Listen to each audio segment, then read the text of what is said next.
Oh, hello there. I'm Belchanda Cooper. In this class, I'll read to all of you. Chapter 4 of Dracula. Ass. Oh. Dracula. Bram Stoker. Chapter 4. I awoke in my own bed. If it be that I had not dreamt. The cat must have carried me here. I tried to satisfy myself on the subject, but could not arrive at any unquestionable result. To be sure, there were certain small evidences, such as that my clothes were folded and laid by in a manner which was not my habit. My watch was still unwound, and I am rigorously accustomed to wind it the last thing before going to bed, and many such details.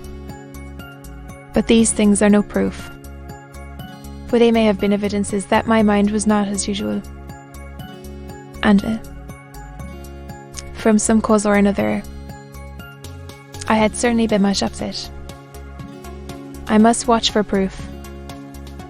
Of one thing I am glad. If it was that the Count carried me here and undressed me, he must have been hurried in his task, for my pockets are intact. I am sure this diary would have been a mystery to him which he would not have burked. He would have taken or destroyed it. As I look round this room, although it has been to me so full of fear, it is now a sort of sanctuary, for nothing can be more dreadful than those awful women who are waiting to suck my blood. 18 May. I have been down to look at that room again in daylight, for I must know the truth. When I got to the doorway at the top of the stairs, I found it closed.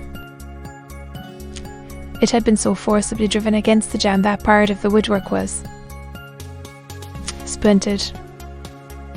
I could see that the bolts of the lock had not been shut, but the door is fastened from the inside. I fear it was no dream, and must act on this surmise. 19 May. I am surely in the toils. Last night the Count asked me in the Swiss tones to write 3 letters. One saying that my work here was nearly done, and that I should start for home within a few days. Another that I was starting on the next morning from the time of the letter, and the third that I had left the castle and arrived at Bistritz. I would fain have rebelled, but felt that in the present state of things it would be madness to quarrel openly with the Count whilst I am so absolutely in his power, and to refuse would be to excite his suspicion and to arouse his anger. He knows that I know too much, and that I must not lie, lest I be dangerous to him. My only chance is to prolong my opportunities. Something may occur which will give me a chance to escape. I saw in his eyes something of that gathering wrath which was manifest when he held that fair woman from him. He explained to me that puss were few and uncertain, and that my writing now would ensure ease of mind to my friends. And he assured me with so much impressiveness that he would countermand the later letters, which would be held over at Bistritz until due time in case chance would admit of my prolonging my stay. That to oppose him would have been to create new suspicion. I therefore pretended to fall in with his views, and asked him what dates I should put on the letters. He calculated a minute, and then said, the first should be June 12, the second June 19. I know now the span of my life. God help me. 28 May. There is a chance of escape, or at any rate of being able to send word home. A band of scunny have come to the castle, and are encamped in the courtyard. These scunny are gypsies. I have notes of them in my book. They are peculiar to this part of the world, though allied to the ordinary gypsies all the world over. There are thousands of them in Hungary and Transylvania, who are almost outside all law. They attach themselves as a road to some great noble or boyar, and call themselves by his name. They are fearless and without religion, save superstition, and they took only their own varieties of the Romanetan. I shall write some letters home, and shall try to get them to have them posted. I have already spoken them through my window to begin acquaintanceship. They took their hats off and made obeisance in many signs, which, however, I could not understand any more than I could their spoken language. I have written the letters. Mina's is in shorthand, and I simply asked Mr. Hawkins to communicate with her. To her I have explained my situation, but without the horrors which I may only surmise. It would shock and frighten her to death were I to expose my heart to her. Should the letters not carry, then the Count shall not yet know my secret or the extent of my knowledge. I have given the letters. I threw them through the bars of my window with a gold piece, and made what signs I could to have them posted. The man who took them pressed them to his heart and bowed, and then put them in his cap. I could do no more. I stole back to the study, and began to read. As the Count did not come in, I have written here. The Count has come. He sat down beside me, and said in his smoothest voice as he opened 2 letters, "The Skinny has given me these, of which, though I know not whence they come, I shall, of course, take care. He must have looked at it honest from you. And to my friend Peter Hawkins." The other there he got sight of the strange symbols as he opened the envelope, and the dark look came into his face, and his eyes blazed with light that there is a vile thing, an outrage upon friendship and hospitality. It is not signed. Well, so it cannot matter to us. And he calmly held letter and envelope in the flame of the lamp till they were consumed. Then he went on. The letter to Hawkins, that I shall, of course, send on, since it is yours. Your letters are sacred to me. Your pardon, my friend, that unknowingly I did break the seal. Will you not cover it again? He held out the letter to me, and with a courteous bow handed me a clean envelope. I could only redirect it and hand it to him in silence. When he went out of the room I could hear the key turn softly. A minute later I went over and tried it, and the door was locked.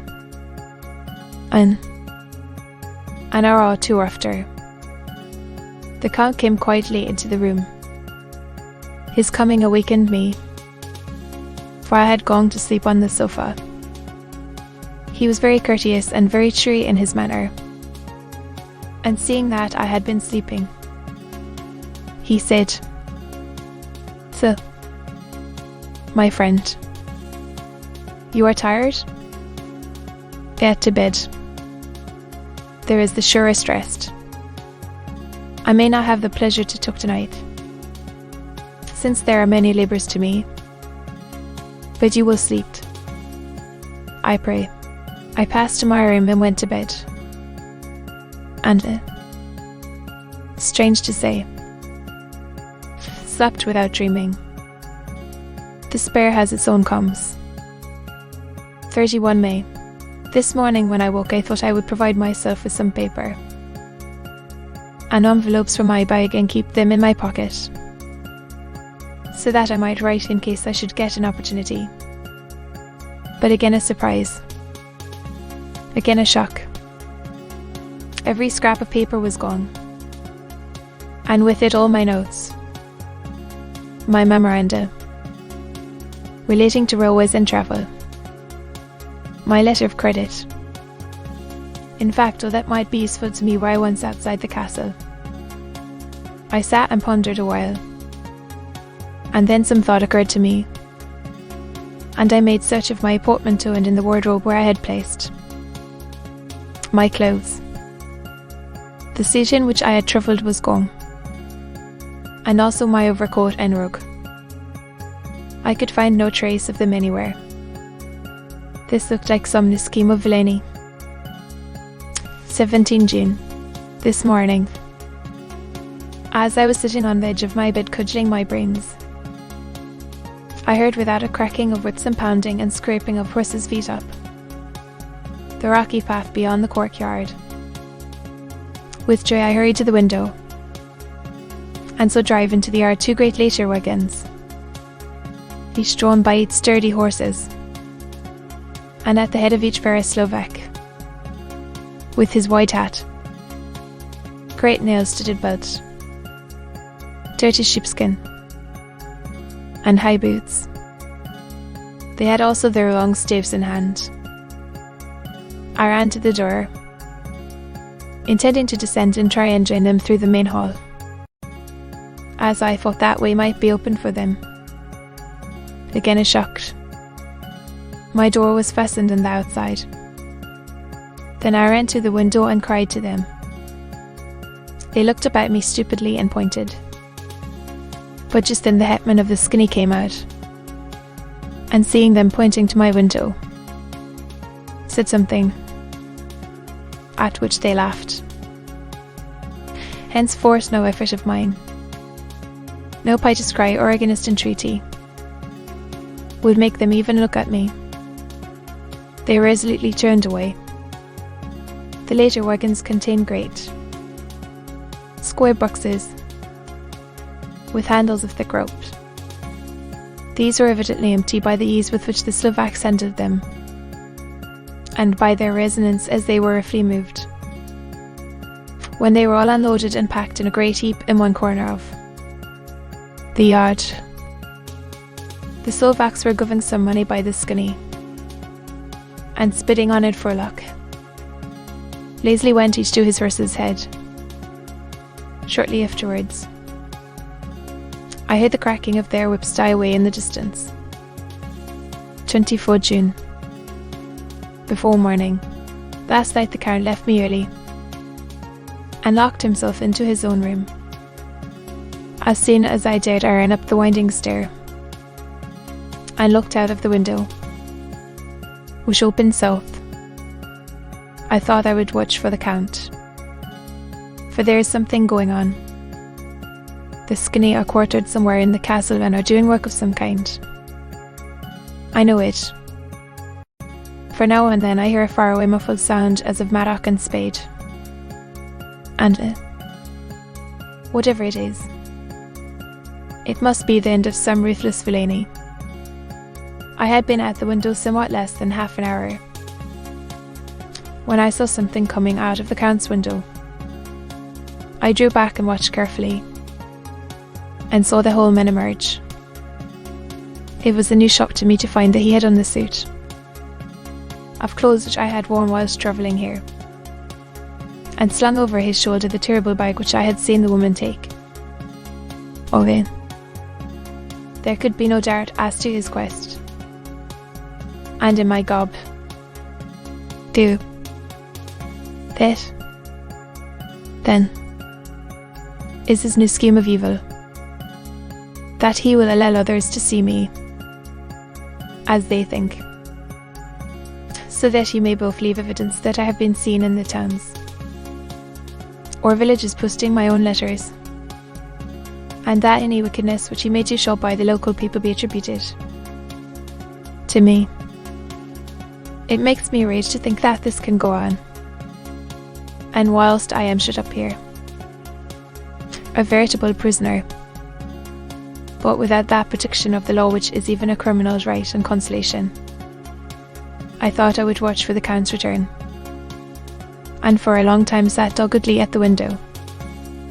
Then I began to notice that there were some quaint little specks floating in there, rays of the moonlight.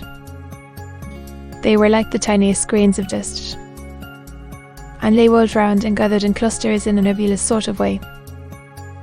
I watched them with a sense of soothing, and a sort of calm stole over me. I leaned back in the embrasure in a more comfortable position, so that I could enjoy more fully the real gambolling. Something made me start up. A lull. Piteous howling of dogs somewhere far below in the valley, which was hidden from my sight. Louder it seemed to ring in my ears, and the floating mouths of dust to take new shapes to the sound as they danced in the moonlight. I felt myself struggling to awake to some call of my instincts. No, my very soul was struggling, and my half-remembered sensibilities were striving to answer the call. I was becoming hypnotized. Quicker and quicker danced the dust. The moonbeams seemed to quiver as they went by me into the massive gloom. Beyond, more and more they gathered till they seemed to take dim phantom shapes. And then I started, broad awake and in full possession of my senses, and ran screaming from the place. The phantom ships, which were becoming gradually materialist from the moonbeams, were those of the three ghostly women to whom I was doomed. I fled, and felt somewhat safer in my own room, where there was no moonlight and where the lamp was burning brightly. When a couple of hours had passed, I heard something stirring in the Count's room, something like a sharp wail quickly suppressed. And then there was silence. David. Awful silence, which showed me, with a beating heart, I tried the door, but I was locked in my prison, and could do nothing. I sat down and simply cried. As I sat, I heard a sound in the courtyard which out thickenest cry of a woman. I rushed to the window, and throwing it up, peered out between the bars. There, indeed, was a woman with dishevelled hair, holding her hands over her heart as one distressed with running. She was leaning against a corner of the gateway. When she saw my face at the window, she threw herself forward and shouted in a voice laden with menace, "Monster!" She threw herself on her knees, and raising up her hands, cried the same words in tones which wrung my heart. Then she tore her hair and beat her breasts, and abandoned herself to all the violences of extravagant emotion. Finally, she threw herself forward, and though I could not see her, I could hear the beating of her naked hands against the door, somewhere high overhead, probably on the tower. I heard the voice of the Count calling in his harsh, metallic whisper. His call seemed to be answered from far and wide by the howling of wolves. Before many minutes had passed, a pack of them poured, like a pent-up dam when liberated, through the wide entrance into the courtyard. There was no cry from the woman, and the howling of the wolves was but short. Before long they streamed away singly, licking their lips. I could not pity her, for I knew now what had become of her child, and she was better dead. What shall I do? What can I do? How can I escape from this dreadful thing of night and gloom and fear? 25 June. Warning. No man knows till he has suffered from the night how sweet and how dear 'tis art, and now the morning can be. When the sun grew so high this morning that it struck the top of the creek gateway opposite my window, the high spot which it just seemed to me as if the diff from the arc had lighted there. My fear fell from me as if it had been a vaporous garment which dissolved in the warmth. I must take action of some sort whilst the courage of the day is upon. Last night, one of my post-dated letters went to post. The first of the fatal series, which is to blot out the very traces of my existence from the earth. Let me not think of it. Action. It has always been at night time that I have been molested or threatened, or in some way in danger or in fear. I have not yet seen the Count in the daylight. Can it be that he sleeps when others wake? That he may be awake whilst they sleep? If I could only get into his room. But there is no possible way. The door is always locked. No way for me. Yes. There is a wait. If one dares to take it.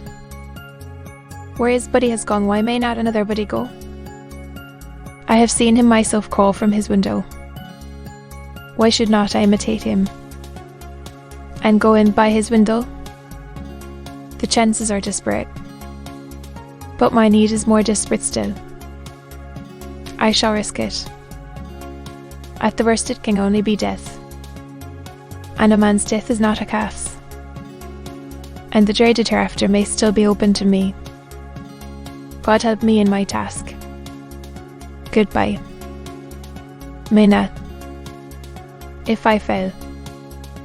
Goodbye. My faithful friend and second father. Goodbye. All. And last of all, Mina. Same day.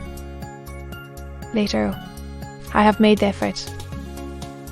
And God, helping me, have come safely back to this room. I must put down every detail in order. I went whilst my courage was fresh straight to the window on the south side, and at once got outside on the narrow ledge of stone which runs around the building on this side. The stones are big and roughly cut, and the mortar has by process of time been washed away between them. I took off my boots and ventured out on the desperate way. I looked down once, so as to make sure that the sudden glimpse of the awful death would not overcome me. But after that kept my eyes away from it. I knew pretty well the direction and distance of the Count's window, and made for it as well as I could, having regard to the opportunities available. I did not feel, as I suppose I was too excited, and that the time seemed ridiculously short, till I found myself standing on the windowsill and trying to raise up the sash. I was filled with agitation. However, when I bent down and slid feet foremost in through the window, then I looked around for the Count. It, with surprise and gladness, made a discovery. The room was empty. It was barely furnished with odd things, which seemed to have never been used. The furniture was something the same style as that in the south rooms, and was covered with dust. I looked for the key, but it was not in the lock, and I could not find it anywhere. The only thing I found was a great heap of gold in one corner, gold of all kinds, Roman, and British, and Austrian, and Hungarian, and Greek and Turkish money, covered with a film of dust, as though it had lain long in the ground. None of it that I noticed was less than 300 years old. There were also chains and ornaments, some jeweled, but all of them old and stained. At one corner of the room was a heavy door. I tried it, for since I could not find the key of the room or the key of the outer door, which was the main object of my search, I must make further examination, or all my efforts would be in vain. It was open, and led through a stone passage to a circular stairway, which went steeply down.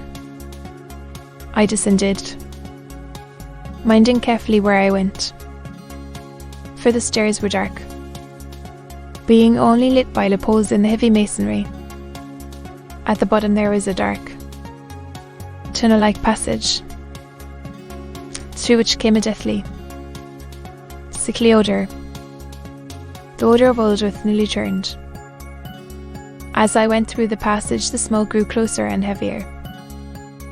At last I pulled open a heavy door which stood ajar, and found myself in an old, ruined chapel, which had evidently been used as a graveyard. The roof was broken, and in 2 places were steps leading to vaults. But the ground had recently been took over, and the earth placed in great wooden boxes, manifestly those which had been brought by the Slovaks. There was nobody about, and I made search for any further outlet, but there was none. Then I went over every inch of the ground, so as not to lose a chance. I went down even into the vaults, where the dim light struggled, although to do so was a dread to my very soul. Into 2 of these I went, but saw nothing except fragments of old coffins and piles of dust. In the 3rd, however, I made a discovery. There, in one of the great boxes, of which there were 50 in all, on a pile of nearly to girth, lay the Count. He was either dead or asleep. I could not say which, for the eyes were open and stony, but without the glass sense of death in the cheeks had the warmth of life through all. Their pillow. The lips were as right as ever, but there was no sign of movement, no pulse, no breath, no beating of the heart. I bent over him and tried to find any sign of life, but in vain. He could not have lain there long, for the earthy smell would have passed away in a few hours. By the side of the box was its cover, pierced with holes here and there. I thought he might have the keys on him, but when I went to search I saw the dead eyes, and in them, dead though they were, such a look of hate, though unconscious of me or my presence, that I fled from the place, and leaving the Count's room by the window, crawled again up the castle wall. Regaining my room, I threw myself panting upon the bed and tried to think. 29 June. Today is the date of my last letter, and the Count has taken steps to prove that it was genuine. For again I saw him leave the castle by the same window, and in my clothes, as he went down the wall. There's it freshen.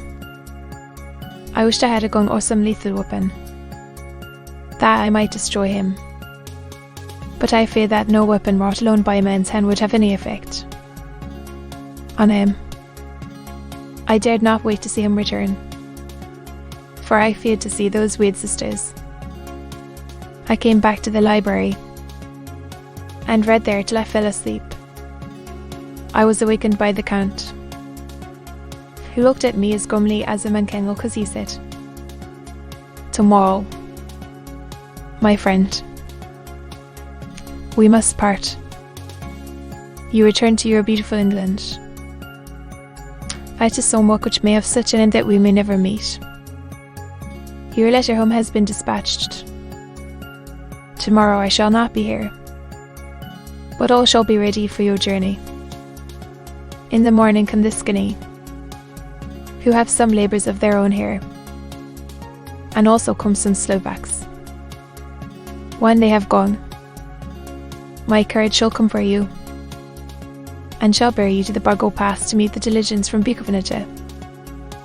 Bistritz. But I am in hopes that I shall see more of you at Castle Dracula." I suspected him, and determined to test his sincerity. It seems like a profanation of the word to write it in connection with such. A monster. So asked him point blank. Because, dear sir, but I would walk with pleasure. I want to get away at once. He smiled. Such a soft, smid, diabolical smile that I knew there was some trick behind his smoothness. He said, I do not care about it.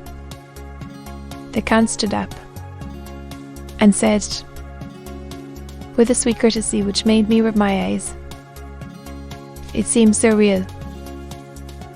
You English have a saying which is close to my heart, for its spirit is that which rules our boyars. Welcome the coming, speed the parting guest, cometh meet. My dear young friend, not an hour shall you wait in my house against your will. Both sad am I at your going, and that you so suddenly desire it. Come, with a stately gravity,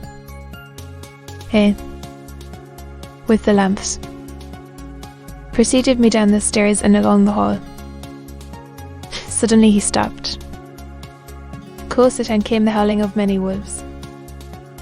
It was almost as if the sound sprang up at the rising of his hand, just as the music of a great orchestra seems to leap under the baton of the conductor. After a pause of a moment, he proceeded, in his stately way, to the door, drew back the ponderous bolts, unhooked the heavy chains, and began to draw it open. To my intense astonishment, I saw that it was unlocked. Suspiciously, I looked all around, but could see no key of any kind. As the door began to open, the howling of the wolves without grew louder and angrier. Their red jaws, with champing teeth, and their blood-clawed feet as they leaped, came in through the opening door. I knew then that to struggle at the moment against the Count was useless. With such allies as these at his command, I could do nothing. But still the door continued slowly to open, and only the Count's body stood in the gap. Suddenly it struck me that this might be the moment and means of my doom. I was to be given to the wolves, and at my own instigation. There was a diabolical wickedness in the idea great enough for the Count, and as a last chance I cried out, "Shut the door. I shall wait till morning," and covered my face with my hands to hide my tears of bitter disappointment. With one sweep of his powerful arm, the Count threw the door shut, and the great bolts clenched and echoed through the hall as they shot back into their places. In silence we returned to the library, and after a minute or two I went to my own room. The last I saw of Count Dracula was his kissing his hand to me, with a red light of triumph in his eyes, and with a smile that judges in how might be proud of. When I was in my room and about to lie down, I thought I heard a whispering at my door. I went to it softly and listened. Unless my ears deceived me, I heard the voice of the Count. Bart. To your own place. Your time is not yet come. Wait. Have patience. Tonight is mine. Tomorrow night is yours. There was a low, sweet ripple of laughter, and in a rage I threw open the door, and saw without the three terrible women licking their lips. As I appeared, they all joined in a horrible laugh, and ran away. I came back to my room and threw myself on my knees. It is then so near the end? Tomorrow. Lord, help me, and those to whom I endure. 30 June. Warning. These may be the last words I ever write in this diary. I slept till just before the dawn, and when I woke threw myself on my knees, for I determined that if death came he should find me ready. At last I felt that subtle change in the air, and knew that the morning had come. Then came the welcome cock crow, and I felt that I was safe. With a glad heart, I opened my door and ran down to the hall. I had seen that the door was unlocked, and now escape was before me. With hands that trembled with eagerness, I unhooked the chains and drew back the massive bolts, but the door would not move. Despair seized me. I pulled and pulled at the door and shook it till, massive as it was, it rattled in its casement. I could see the bolt shut. It had been locked after I left the Count. Then a wild desire took me to obtain that key at any risk, and I determined then and there to scale the wall again and gain the Count's. He might kill me, but death now seemed the happier choice of evils. Without a pause I rushed up to the east window and scrambled down the wall. As before, into the Count's room. It was empty, but that was as I expected. I could not see a key anywhere, but the heap of gold remained. I went through the door in the corner and down the winding stair and along the dark passage to the old chapel. I knew now well enough where to find the monster I sought. The great box was in the same place, close against the wall, but the lid was laid on it, not fastened down, but with the nails ready in their places to be hammered home. I know I must reach the body for the key, so I raised the lid. I laid it back against the wall, and then I saw something which filled my very soul with horror. There lay the Count, but looking as if his youth had been half renewed, for the white hair and moustache were changed to dark iron grey. The cheeks were fuller, and the white skin seemed ruby red underneath. The mouth was redder than ever, for on the lips were gouts of fresh blood, which trickled from the corners of the mouth and ran over the chin and neck. Even the deep, burning eyes seemed set amongst swollen flesh, for the lid and pouches underneath were bloated. It seemed as if the whole awful creature was simply gorged with blood. He lay like a filthy leech, exhausted with his repulsion. I shuddered as I bent over to touch him, and every sense in me revolted at the contact. But I had to search, or I was lost. The coming night might see my own body a banquet in a similar way to those were three. I felt all over the body, but no sign could I find of the key. Then I stopped and looked at the Count. There was a mocking smile on the bloated face which seemed to drive me mad. This was the being I was helping to transfer to London.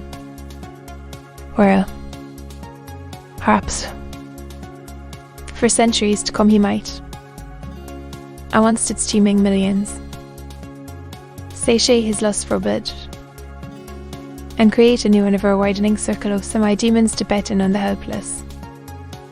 The very thought drove me mad. A terrible desire came upon me to rid the world of such a monster. There was no lethal weapon at hand, but I seized the shovel which the workmen had been using to fill the cases, and lifting it high, struck, with the edge downward, at the hateful face. But as I did so the head turned, and the eyes fell full upon me, with all their blaze of basilisk horror. The sight seemed to paralyse me, and the shovel turned in my hand and glanced from the face, merely making a deep gash above the forehead. The shovel fell from my hand across the box, and as I pulled it away, the flange of the blade caught the edge of the lid, which fell over again and hid the horrid thing from my sight. The last glimpse I had was of the bloated face, blood-stained and fixed with a grin of malice which would have held its own in the Nethermist towel. I thought and thought what should be my next move, but my brain seemed on fire, and I waited with a despairing feeling growing over me. As I waited, I heard in the distance a gypsy song sung by merry voices, coming closer, and through their song the rolling of heavy wheels and the cracking of whips. The Skinny and the Slovaks of whom the Count had spoken were coming. With a last look around and at the box which contained the foul body, I ran from the place and gained the Count's room, determined to rush out at the moment the door should be opened. With strained ears, I listened, and heard downstairs the grinding of the key in the great lock and the fulling back of the heavy door. There must have been some other means of entry, or someone had a key for one of the locked doors. Then there came the sound of many feet tramping and dying away in some passage, which sent up a clanging echo. I turned to run down again towards the vault, where I might find a new entrance. But at the moment there seemed to come a violent puff of wind, and the door to the winding stair blew to with a shock that set there, just from the lintels flying. When I ran to push it open, I found that it was hopelessly fast. I was again a prisoner, and the net of doom was closing round me more closely. As I write, there is in the passage below a sound of many tramping feet, and the crash of weights being set down heavily. Doubtless the boxes, with their freight of earth. There is a sound of hammering. It is the box being nailed down. Now I can hear the heavy feet tramping again along the hall, with many other idle feet coming behind them. The door is shut, and the chains rattle. There is a grinding of the key in the lock. I can hear the key withdraw. Then another door opens and shuts. I hear the creaking of lock and bolt. Hark! In the courtyard and down the rocky way the roll of heavy wheels, the crack of whoops, and the chorus of the Skinny as they pass into the distance. I am alone in the castle with those awful women. Foyle. Mina is a woman, and there is naught in common. They are devils of the pit. I shall not remain alone with them. I shall try to scale the castle wall farther than I have yet attempted. I shall take some of the gold with me, lest I want it later. I may find a way from this dreadful place, and then away for home. Away to the quickest and nearest train.